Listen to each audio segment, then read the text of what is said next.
Солнце село, и мы вдруг срочно решили, что нам надо в лес. Ну и отправились. А в лесу уже у нас такая прям мокрая осень. Нашу тропинку хорошо так затопило. На поляне тишина. Один только Анатольевич манатки раскладывает.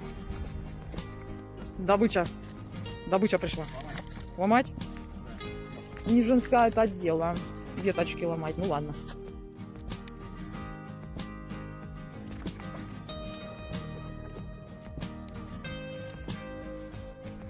Это кора.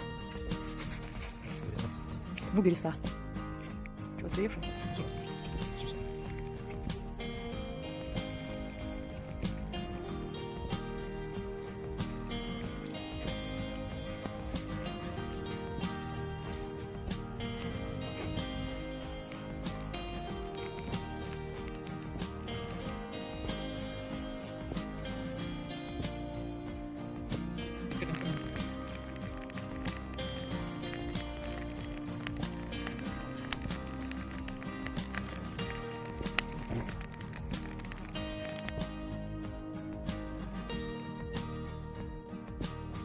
Ну и перед уходом заливаем костерочек, чтобы ни одна грамуля горящих угликов не осталась.